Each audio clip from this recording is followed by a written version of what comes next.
Okay, so um, last week, or the operation of AC machine, kita dah belajar. So bagaimana the configuration of the rotor of the AC machine. So basically, it has two types of rotor. The first one is known as the squirrel cage, and the other one is a wound rotor. One ni dia winding, the winding lah, menggunakan copper. So this one, the squirrel cage, menggunakan copper ataupun aluminium bars as a winding. So basically, you have two types of the rotor construction. As comparison, as a comparison in terms of robustness, the squirrel cage is more robust than the one rotor. Sebab apa? Because of the construction. If you can see in the picture here, so as you can see here, the rotor of squirrel cage type is like a it's a one solid construction, as compared to this one rotor.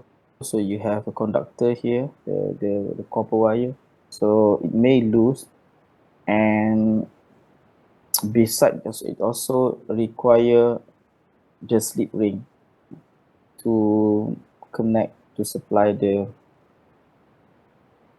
external voltage to create the windings, to create the field, particularly during the starting of the machine. And also in terms of maintenance, for a squirrel cage, we can say it's quite maintenance free, except for the bearing, mechanical parts. And as compared to this one rotor, you need to change brush. So the brush here may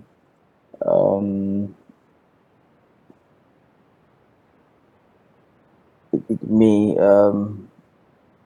due to it's not damaged, it's I mean the thickness of the brush will reduce due to wear and tear. So right, so next, so this is the principal operation. So how the rotor is turned by the force. So you have just from the force from the stator, and also you have the force from the rotor. So now this is the resultant force that makes the rotor turn. So in terms of relation between when you talk about the asynchronous, so you have the terms we call it as slip. So this is slip. The slip is represent the lag in speed between the stator and also the rotor.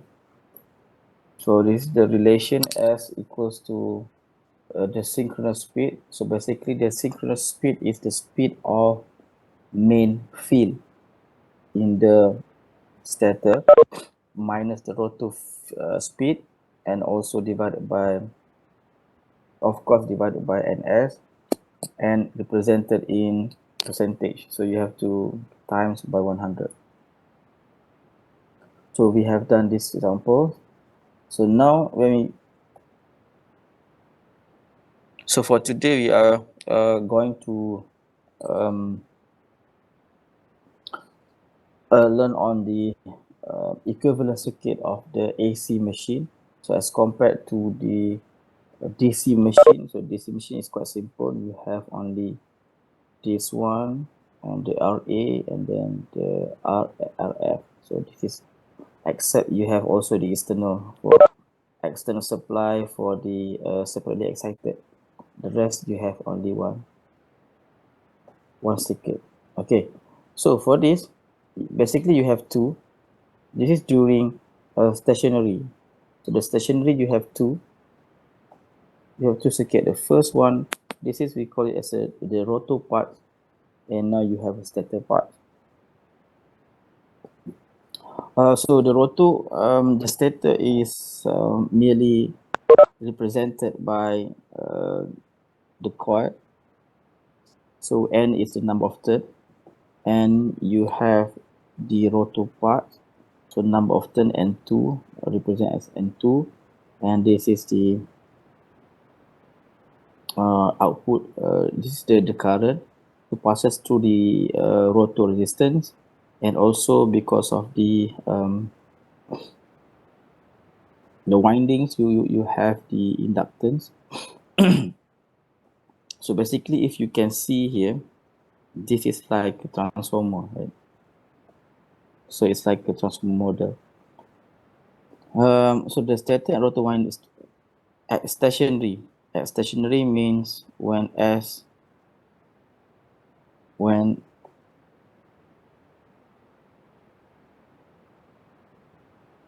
apa ni?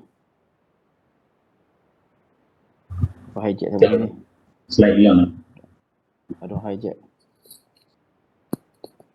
Okay, so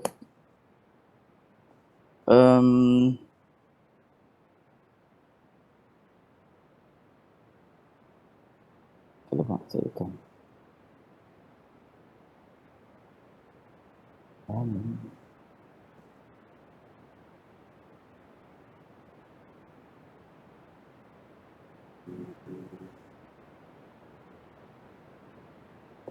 Okay, so at stationary, where the slip is equals to 1,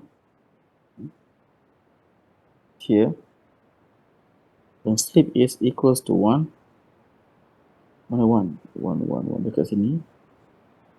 So basically your speed is 0. Yeah, means that's stationary. Okay, so the rotor windings from the equivalent transformer. So it's like the transformer. Now you can relate the voltage between E2 and E1. So it's like a secondary and primary by multiplying the ratio, the winding ratio, N1 and 2. So this is like a transformer, exactly the transformer. So at runs, the induced EMF in the rotor is less since the relative movement between conductor and rotating field is less. Okay, so the induced EMF is proportional to this movement, hence it must be proportional to the slip. So when the motor is run, this is the relation between ER and E2. ER is the rotor EMF. Okay. So first you have your stator voltage. Now you have the induced voltage in the rotor windings, but when the machine is moving, your rotor voltage EMF is equals to SE2. So there is a slip between E2. So now your rotor EMF per phase is equals to this one again. So replace this. So you are replacing the E2. So your ER, the rotor, as E2 adalah N2 divided by N1 times dengan E1. So this is a per phase. So untuk satu fasa. So the rotor EMF is induced by an alternating flux at the rate at which the flux passes the conductor is the slip speed. So thus the frequency of the rotor EMF is given by, sebab now you have the different speed. So awak akan ada two different frequency. So now to relate the frequency of the rotor, berapa banyak dia pulsing per second, equals to synchronous speed minus the speed of the rotor divided by pole pair. Pole pair. So this one, now you can change this into by divided by ns. Dia nak represent dia. So basically this is your slip. Yeah. So this is your slip. So your FR equals to SF pada synchronous frequency. So F and P. Okay. F equals to NP. So this is your rotor frequency.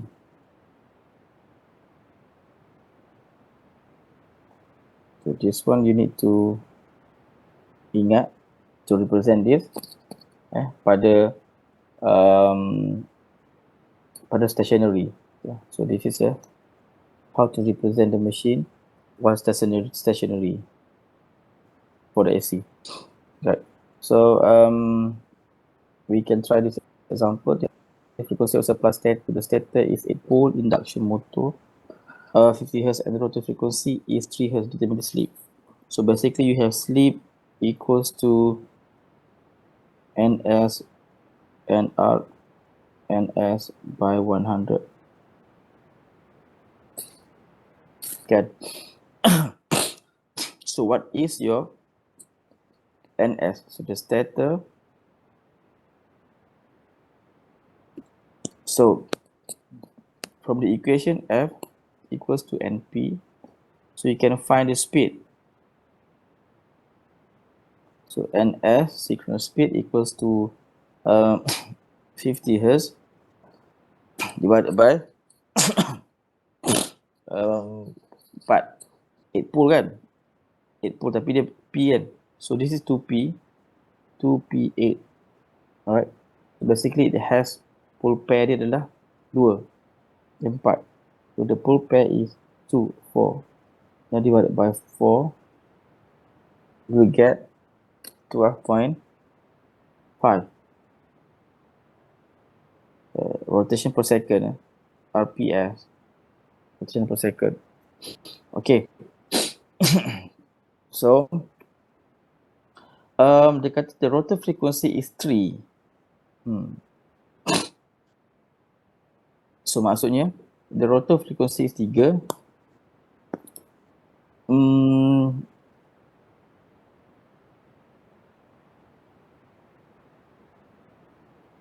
The slip.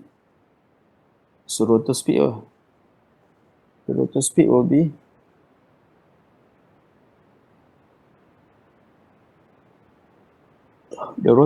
be F and P. So the NR FR 3 bahagi dengan, tak boleh sangat, takkan 3 bahagi dengan 4 kan. Apa rotor speed?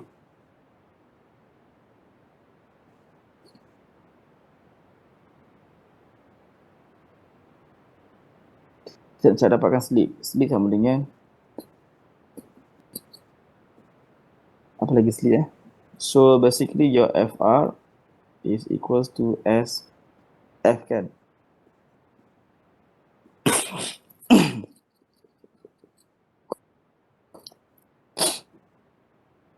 So S equals to 3 bahagi dengan 50. So mendapat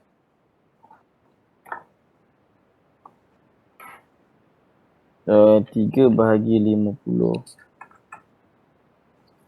So you get 0.06 ataupun 6% lah. That's the slip. So the rotor speed is equals to this one. So I will pakai this equation. 0.06 and S is 12.5 minus NR divided by 12.5. Okay, so 12 darab 0.06 equals to that So now your NR is 12.5 minus 0.06 darab dengan 0.12.5. So basically you get around 12.5 minus 0.72. So lebih kurang 1178 revolution per second. So you see, the stator dia lagi laju and the rotor try to catch, tapi sebab dia berat kan, ada inertia dan juga inertia lah dan juga the proportion of the flux. So the rotor speed ada reduced by 0.06%. Sorry, 0.6% it is slip. So this is the value of the rotor speed.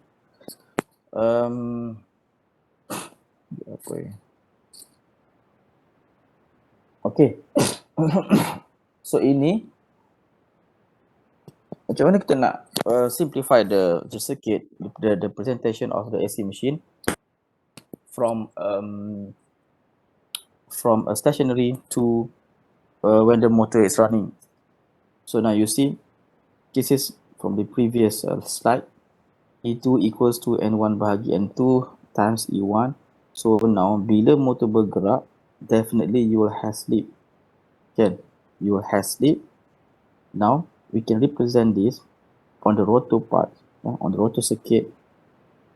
So you can represent by ER as times S E2. So the rotor back EMF equals to slip E2. So E2 you can find the value from here. So E2 from here, now put it here. Alright. So this is the equivalent circuit when a motor is running. This one stationary. Remember, you have two different circuit configuration. For the rotor resistance, R is unaffected by the frequency. So kan? Resistance dia tak affected by frequency. Inductance je, ada capacitance je dia affected. Sebab apa? Sebab this impedance ni equals to, you have 2 pi f.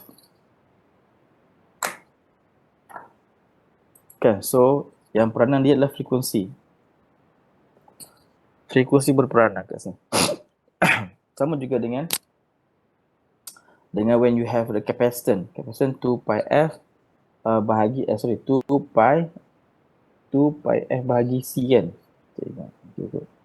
So maksudnya when reactance it's always affected by the frequency. The rotor reactance varies with the frequency of the rotor current. At standstill, the reactance per phase is this one, sama, fundamental. When running, reactance per phase is, so you see you have your XR, this is your XR, so because of running, so you have another value of rotor reactance, 2 pi rotor frequency and also times L adalah inductance of the winding coil. So this can be substituted by F equals to SF kan. So 2 pi SFL kita rearrange, now you get 2 pi FL. So basically your XR sama juga this one. So your XR equals to slip X2. Banyak benda yang ada berkaitan dengan ni. Your ER equals to slip E2. Your FR equals to slip F sajalah, F min, the stator F, the synchronous the stator field frequency, the supply frequency. Okay, so rotor impedance per phase, this is at standstill. Okay, this is the value there. So bila at standstill your sleep is equals to 1, therefore this is the value of Z2 at standstill. Yang atas ni bila bergerak lah, ZR lah. We have a ZR. R2 as X2. So this is ZR equals to the impedance R2 kuasa 2. R is unaffected. So XR kuasa 2. XR awak tukar dengan replace by the SX2, then the X2 is from here. Then you get the impedance. So at rotor standstill, the current equation will be for the I2, this one. At current standstill, I2 sama dengan voltage E2 bahagi dengan impedance total resistance dengan inductance. So this one you replace this one and divided by the equivalent of Z2. So this is the rotor current at standstill. Masa tak bergerak, awak bagi supply dekat stator. Tapi pada masa itu, your motor tak bergerak lagi. So that will be the starting current. Maksudnya starting current ni agak tinggi ni.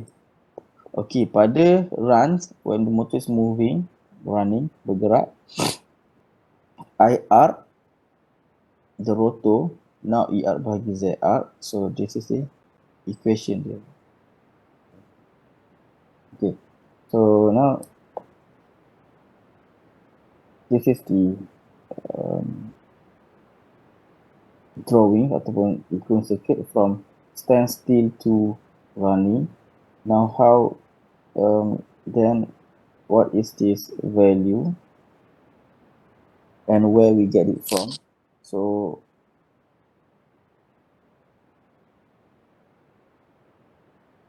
it has been previously mentioned in the last slide, in the previous slide. So now ini apa, XR equal to XS X2 SX2. So now you have two different conditions. Satu pada motor is at stationary. So masa stationary, you have to remember that the machine consists of the winding. So bila stationary, the machine acting like a transformer, and when the motor is running, so it behaves like other things lah. So and then you have bila the machine is running, you will have your different equivalent circuit for rotor, but of course the value is different, so you have to find the value when representing the rotor car circuit at runs. So that's for this. And then of course we have a copper loss. So in this copper loss, we want to calculate the torque. So basically the equation of torque is equals to P equals to tau omega. Tau lah, the torque omega. Ada buku menggunakan P equals to M omega. So the omega is equals to apa? Omega untuk speed 2 pi n kan, 2 pi n. So now jadi macam ni lah, torque equals to P bahagi dengan 2 pi n. If P2 input power to the rotor from the rotating field, PM is the mechanical power output. So maksudnya ini adalah the mechanical useful power. So torque, you have the same torque input to the rotor and this mechanical power output. So you have this equation. Now we can relate that how to find S, the slip, when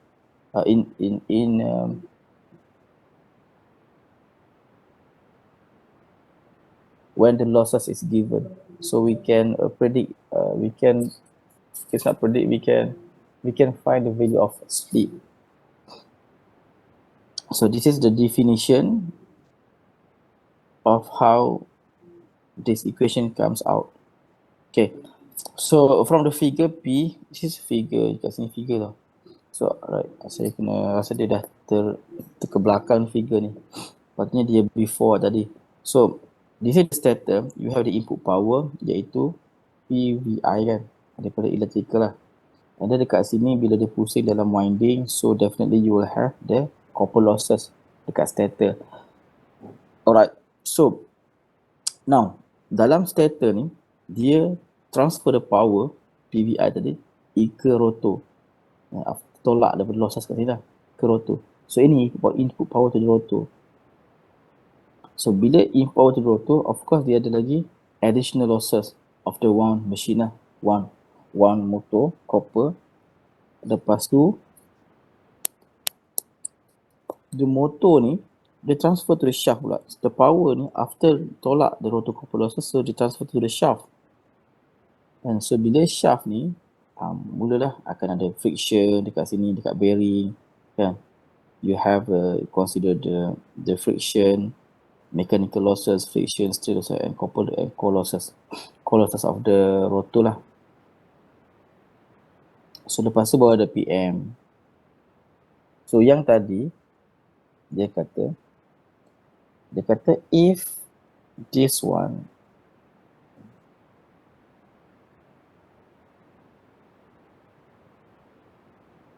alright, so dia kata if P2 adalah input power to rotor. So this is the P2 input power to rotor and this one output power. So of course PM disebabkan kat shaft kan. Shaft adalah disebabkan oleh rotation of the rotor mechanical.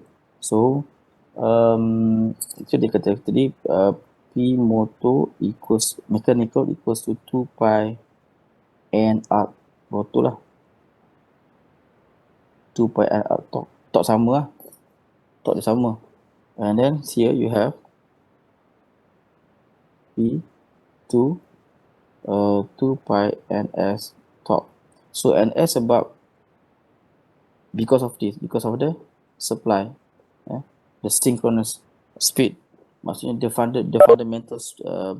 the fundamental frequency of the stator supply atau juga the fundamental rotating speed of the field of the magnetic field dalam stator.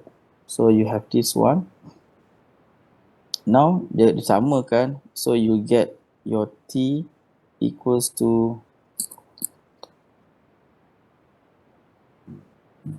2 pi. So this one disamakan. Now you have 2 pi sama. Now you have this one or this one lah. So dia tolak satu ni sebab dia nak dapatkan, kenapa datang satu ni? Sebab dia nak represent into this. Tak, maksudnya bila satu ni awak akan dapat, kita tukar balik, you can record NS bahagi dengan NS tolak NR bahagi dengan NS. Dan ni satu tolak this one. So dia akan jadi ni lah. Maksudnya nak menggambarkan dia sama, kita boleh dapatkan nilai S dekat situ. So of course bila kita 1 minus this one, so this one pun kena ikut. So now you have P2 is input power to rotor minus the mechanical power bahagi dengan power input to rotor. So you get this slip. So from figure, P2 minus PM is the rotor copper loss. So this gives you, so ini P2 minus PM, awak akan ada rotor power loss. Kan? Rotor power loss kat situ. So hence the S slip, so this one kita dah represent dia sebagai rotor copper loss. Ini. So kita akan letak rotor copper loss is equals to I square R2 and the rotor input. So this is the another form of slip. Kan? So I R ni awak dapat dekat when motor is running. This one. So this is your IR. Okay, so P2 lah. P2 basically, you can find P2. So the power input to the rotor is this one. Now, tadi kita buat on the rotor copper losses. How to find the power dan the relation between mechanical output dengan input power to the rotor. Dan juga so how this we can include the slip into the equation. Alright, and this is the efficiency. Awak tahulah common kan, the output power divided by input power, so divided by times by 100. So this one, the mechanical power, useful power, dan juga the P power daripada elektrik, VI kat sini, dan dekat sini power lah, output lah. Okay, so now kita tengok pasal torque. Apa kaitan dengan torque pula? Tadi pasal power kan, rotor power, copper losses. Now torque sama juga tadi. You have your, the torque is equal to this one. Now we represent the input power to the rotor is I square R, IR square R2 divided by S. This one is 2 pi S lah. Alright. So now the rotor current ini ada motor is running. Therefore the torque, okay, so just replace sahaja, substitute sahaja, so you get this one. So dia simplified you get this one. So from M phase ni macam 1 phase ke, 3 phase ke, 4 phase ke. So any phase, so this one can be 1 phase, 2 phase, 3 phase, ada 5 phase, 6 phase, ada pelbagai phase bergantung design. Okay, for N phase, jarak M sama saja. So now you see dekat sini, ini adalah constant. Betul tak? Dia tak berubah. M phase, N2, N1 adalah your winding cooling number of turn, rotor and stator, dan juga kuasa 2. Okay. 2 pi NS adalah your main field rotational speed, velocity, NS, RPM. So ini yang berubah. You ada S, E1, R2. Ini bergantung kepada rotor speed. Jadi kekal. NS ni memang takkan berubah dah. Kalau awak ada 50 Hz frequency supply, so definitely it won't change. And the value of NS ni. Okay, so where keeps the motor constant? Ingat tak dekat motor constant, dekat DC machine pun kita ada motor constant kan. So the motor constant is DC machine define macam mana. But this for the top, you have the key, the motor constant is defined by this lah. So under normal condition, the supply voltage is constant. Okay? Of course, under normal condition, the supply kita keep constant as much as possible. So bila kita kekalkan dia, maksudnya this one tak berubah lah kan, kita keep the E1 kekal kan, E1 kekal. So hanyalah ini sahaja yang berubah. So this is your torque equation. This is your torque equation. And macam mana kalau kita tengok graph dia nanti, this is the relation. So torque is directly proportional to slip R2 divided by R2 dan sekian. So from here, kita nak dapatkan the top maximum. So macam mana nak top maximum? So the top maximum, kita nak dapatkan this value as high as possible kan. So macam mana nak dapatkan this value as high as possible? So by doing this, dia panggil differentiation semua bla bla semua tu. So the top is maximum when denominator is minimum. Maksudnya bila yang bawah ni rendah, so we will get the higher top. So now, nak dapatkan this one rendah, this is the condition dia. So R square 2 bahagi dengan S equals to S X2 to the power of 2 lah.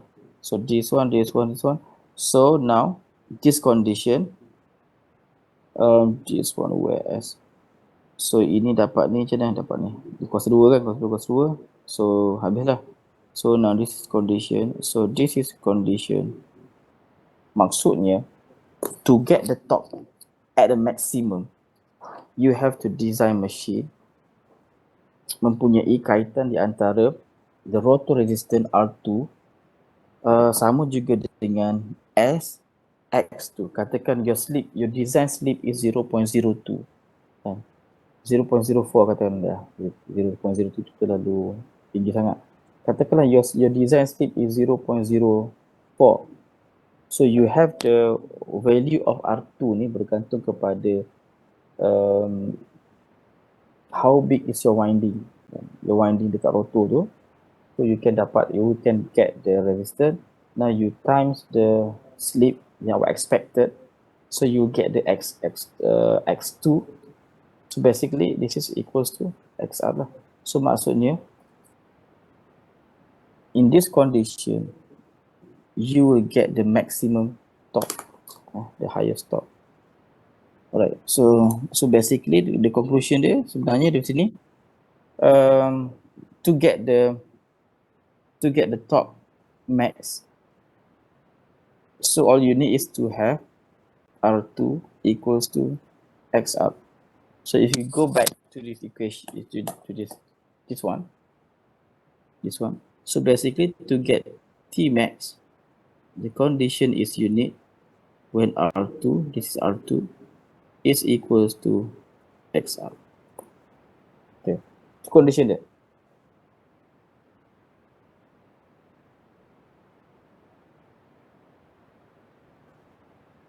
Okay, this is a chart yang represent you have the speed characteristic of induction motor. So dekat sini awak ada the motor types R, jenis lah P, R, S, Q. So macam mana motor punya karakteristik. Yang P macam ni, R macam ni, S macam ni, dan Q dia lambat sikit naik, lambat slow naik. So apa condition dia? Tengok kalau P, okay, curve RS, characteristic for value of the rotor, resistance between those RQ. So P dengan Q, R dengan S ni, this is RS, dia punya condition dia antara P dengan Q. So it has, this have better starting torque than curve P. Okay, betul tak? Better starting torque. Then for curve P is obtained. Betul ke? But with lower efficiency and with speed variation under operating condition. So dia kata curve RS ni having better torque. Dia better torque. For starting torque, ini this is full torque.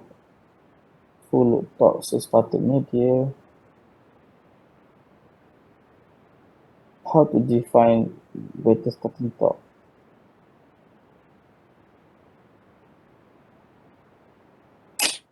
It's lower efficiency. Sebab apa? Torque ada efficiency berkaitan dengan apa tadi?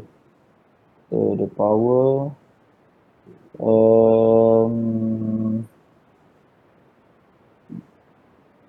efficiency apa bahagi dengan PIP2. So P2 is higher. P2 is higher for the top. Okay. Tak apa dulu ni. Saya terang kemudian apa maksud dia ni. Better starting torque. So kenapa kita better starting torque? Curve P, typical characteristic for induction motor. Cuts the full load torque line at point X, showing that at full load the slip is about 4%. So di mana dia dapat baca tak tahu. So this one dekat sini dia kata the slip is about 4%. Awak ada 1, 2, 3, 4. So this is so the slip is about the cuts.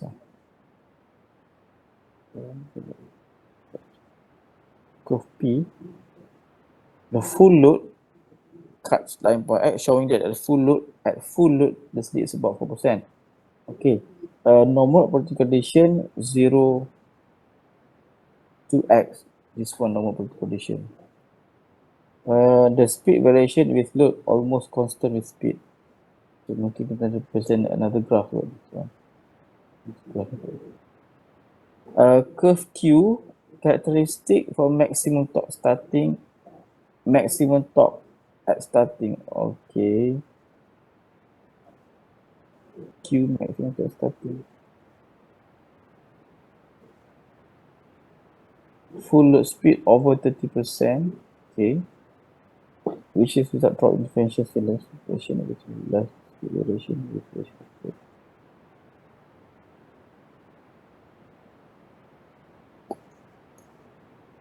Maksud dia high torque sama je kan torque cuma dia cepat reach dia reach high the maximum torque yang mana. This one reach first, lepas tu dia turun, ini naik, ini lambat sikit reach. So this one agak slow sikit lah. Ini memang dia terus naik. So kalau keadaan macam ni, which one is better in terms of efficiency? You nak terus naik boom ke ataupun dia slowly by Q ke sir? mana Q? Yang garisan Q tu. Tu ke lagi efisien? This one? Ya ke? Awak tanya ke awak cakap ni? Saya tanya. Tak tanya. Saya pun tak tahu, saya tengah fikir ni. How do Sebab you define the efficient? Dari segi penggunaan elektrik kan. Lagi tinggi, lagi banyak kan? Kalau dia macam yang P tu dia macam terus tarik elektrik banyak terus, betul tak? Logik ke macam tu? Tarik terus banyak. Saya rasa tak. Tak. Saya rasa tak. Karakteristik maximum torque starting, dia perlukan high resistance. Kalau yang Q ni perlukan high resistance. Has full load result drops in efficiency. So maksudnya yang Q ni less efficient lah. Yang Q less efficient. So kalau ikutkan curve macam ni, P is the best lah in terms of efficiency. Kan betul lah awak punya assumption tu. Alright. So RNS is in between. So dia bergantung pada penggunaan dia. Okay, a squirrel cage induction motor curve P, betul lah curve P kan. A wound rotor curve P when slip ring are short circuited. Normal running condition, ada normal running condition, slip ring, addition of resistance to the rotor circuit externally, starting current for starting curve Q, the higher starting current experienced by the cage induction motor can be overcome. So this one typical squirrel cage because you cannot control the torque dia macam mana, the resistance macam mana. Tapi RSQ ni kita pakai wound. Dekat sini kita boleh design dia punya resistance dia.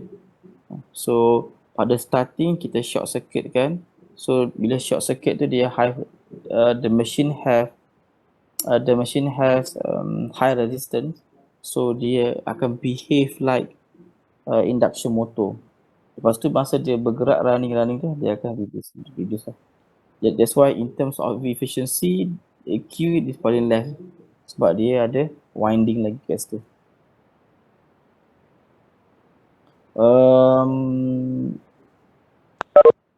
Sekejap. Itulah. So ini tadi je, ada apa ni, just the curve of torque versus speed dan juga slip.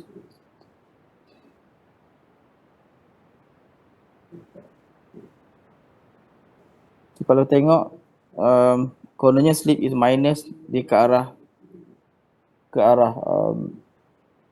generating power. Tapi dalam calculation kita tak ada letak dia minus. So this is to represent the maksudnya speed tu, the rotor tu dia mendahului the stator punya field, kan? That's why negative. Tapi in terms of calculation kita tak ada kira, kita tak letak the negative. Alright. So this is the torque versus speed bila kita ada combination of cage. Kau tengok dekat lab atau dekat mana you can browse tak, tengok dia ada macam satu kita ada scroll cage sahaja, scroll cage, kan? Okay. And the other one kita ada dua.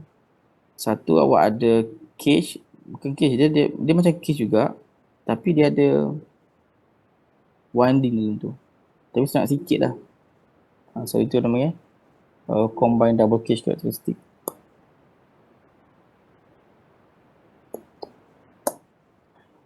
The starting method of induction motor, first you have DOL, grammar sangat direct online ni, kau dekat lab buat. Dan juga you will using the auto transformer, bengkel 2 pernah buat kan, bengkel 2. And also the star delta. So for the round rotor, dia ada phase split type starter, so kita boleh increase sikit-sikit. The resistance is gradually reduced. So maksudnya kita boleh ada starting resistor tu, dia akan reduce kan. So each resistance step, the motor operation will transfer from one characteristic to the next. Tadi lah macam tadi, so daripada karakteristik contohnya this one is wound, ini scroll cage, tak ada buat apa dah. So this one dia boleh transfer daripada sini ke sini macam ni ataupun macam ni. Biasanya macam ni lah, biasanya macam ni. From here characteristic to this characteristic. So yang ini biasanya untuk very large induction motor where gradually smooth and starting is achieved by a liquid type resistance. So biasanya kalau very huge generator, motor, pump semua, so kita perlukan very smooth punya starting kan, daripada dia jerk dia macam tu naik tu drop, macam lompat lah mesin tu. So biasanya kita perlukan slowly. Kita reduce. Mula-mula kita perlukan dia very high resistance, lepas tu kita reduce. Okay. So when the starting load is necessary, one rotor induction must be used because maximum torque at starting can be obtained by adding external resistance to the rotor circuit via slip ring. So untuk one machine ni kita boleh ubah dia punya starting torque dia by addition external resistance to the rotor. Kalau scroll cage tak boleh lah, that's the value lah. So untuk one rotor kita boleh increase torque, tetapi kita kena tengok lah the limitation of current in the rotor apa. Kalau dia exceed tinggi sangat, motor cepat panas dan it may damage the windings. Advantage, this one dah beritahu. So this is the tutorial saya akan buat minggu depan saya. This one sebab minggu depan saya buat a synchronous generator of this one data connected with rated speed draw 3 ampere current during a test. A few tests also conducted at the data reveal. as shown below. Okay. So basically, VT is V terminal lah, V terminal kat sini. So dapat open circuit. Open circuit maksudnya pada on no load. Open circuit pada no load. So dia measure 320 dekat sini. 320 pada rated IF. So rated IF is apa? Rated IF. Kita bagi tahu lah. Okay. So this is the load current, the full load. This is full load test. Measure short circuit. Dia short circuit kat sini. You will get the current is 110 ampere at rated IF. So you have to condition. Satu kita test pada no load dan satu kita test pada short circuit, which is full load lah. Test short circuit ni kita akan dapat the maximum current, which is the full load. Okay, so when 10 volt DC voltage is applied across two terminals, the current reading shows 40 ampere. Jadi condition apa pun ni.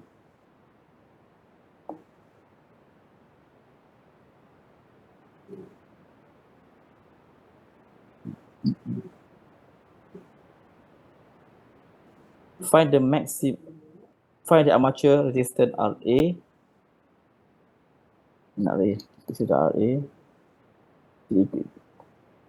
RA and the back electromotive force EA.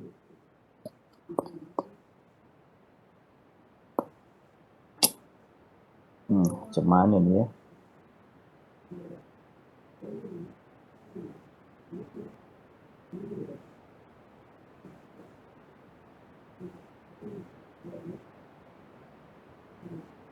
Synchronous generator.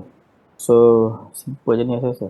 RA sama dengan RA, dia tidak ada kaitan dengan the frequency kan. So macam mana keadaan sekali awak just divide, just spread this across. So 3 ampere apa dapat? So boleh dapat terus pada open circuit, pada rated speed you draw 3 ampere. So RA sama dengan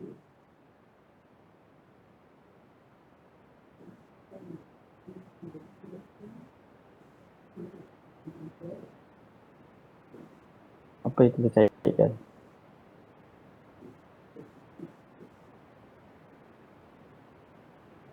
So the measure you'll get 320.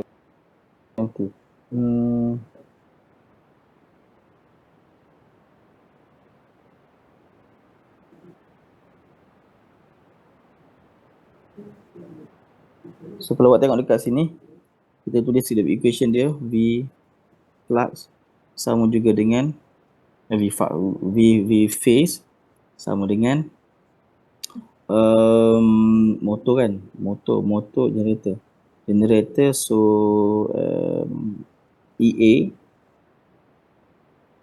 minus dekat sini your IA, awak punya RA plus X up lah, X up. So they're synchronous. So pada the first test you get when IF is equals to at full load. So dekat sini what measure dapat value of no load, maksudnya E in sama dengan this one lah. So 320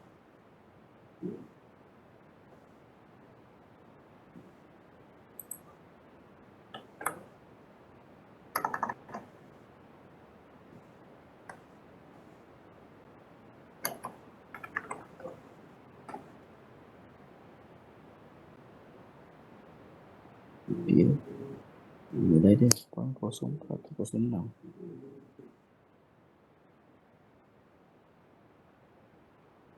two terminal phase. The current switching.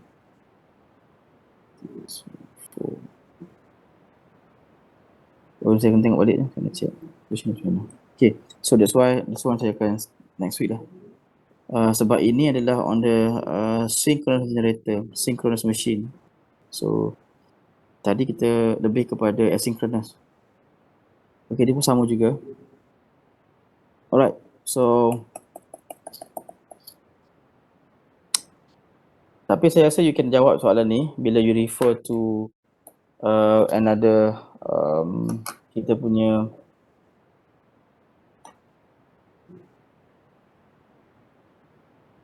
punya apa tu yang e-textbooks lepas tu.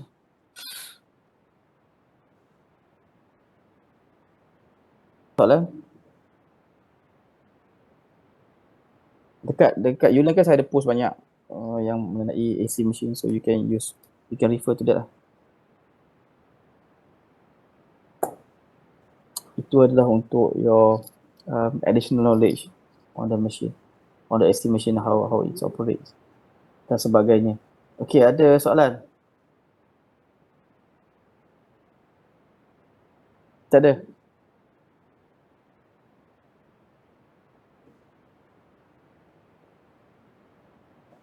Tak ada? Ya. Hari ni sama 26 orang, 25 orang. 25 orang. Okay, kalau tak ada apa-apa, kita postpone our lecture and jumpa lagi minggu depan. Okay? Sir, kehadiran macam mana, Sir? Kadang saya rekod. Oh, okay, baik. Saya boleh rekod dekat sini. Okay? Alright. So, itu sahaja. Terima kasih dan jumpa minggu depan. Goodbye. Okay. Test will be on the Friday next week. 8:30 malam. So basically all you need to know bukan hanyalah lah. It covers apa dalam slide saya tu. Tak. Slide yang kan ada addition slide yang DC machine tu. Part 1 tu kan. Yang pasal yang saya punya tu ada juga. So lagi satu dalam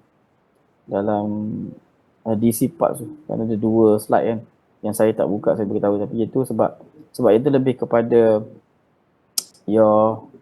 banyak kepada inilah dia punya, tak banyak pengiraan, dia banyak lagi pada the basic knowledge of the DC machine.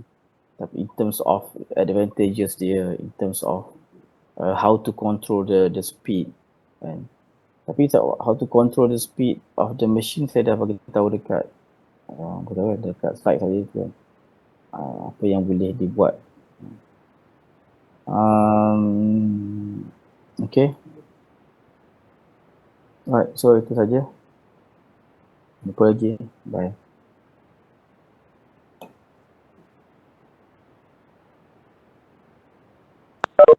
Thank you, Sir. Bye.